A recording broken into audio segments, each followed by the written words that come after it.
Nous, on est riches parce qu'on est en train d'appauvrir l'Afrique, de nouveau, l'Amérique latine, l'Asie. Nous sommes nous les responsables de ces millions de morts. C'est nous qui disons que tu dois avoir accès à l'eau simplement si tu la payes. Que je t'amènerai l'eau si je suis rentable. En Afrique, c'est nous, c'est pas eux. Eux, ils étaient capables de le faire en communauté. Et donc, à l'heure actuelle, il faut se dire que les guerres qu'on est en train de faire, c'est quoi? C'est parce qu'ils nous ont attaqués. Qui? Quand Sarkozy a bombardé la Libye, aucun Libyen n'avait attaqué la France. La France n'avait pas été bombardée par personne. Et nous, et quand les Américains ont bombardé Bagdad ou l'Irak, parce que c'était l'ennemi du mal, donc tous ces millions qui sont morts, et tous ces millions de réfugiés syriens, irakiens, etc., c'est qui eux, ils ont voulu. Et nous, on a le courage après de dire, je vais t'aider pour rester chez toi. Hein? Alors qu'on les a créé les conditions pour qu'ils doivent fuir.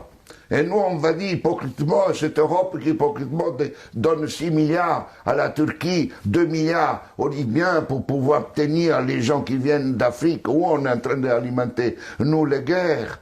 Mais il faut s'arrêter de se raconter des balivernes ici. Hein? Il faut s'arrêter. La guerre ne se fait plus parce qu'on tue l'ennemi. La guerre est devenue, grâce à la technologisation, elle était aussi d'avant, mais elle est devenue une activité économique la plus rentable après l'industrie pharmaceutique et l'industrie informatique. On fait la guerre parce que c'est rentable.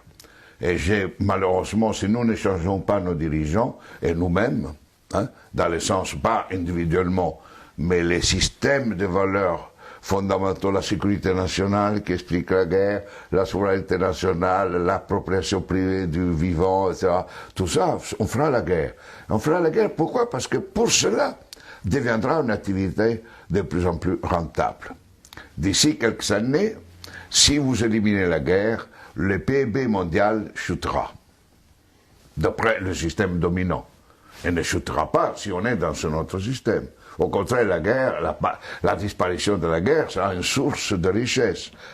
Mais c'est pour cela que les dominants à l'heure actuelle ne veulent pas réduire les armements, ne veulent pas réduire les occasions de guerre. Parce qu'imaginez-vous la France sans la guerre. Que serait comme économie? Imaginez-vous les États-Unis sans guerre, deviendraient des pauvres. Dans des économies pauvres.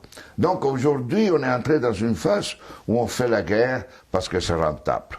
Et vous n'aurez aucun dirigeant actuel du monde qui arrêtera la guerre, parce qu'il sera crucifié, parce qu'il sera lapidé,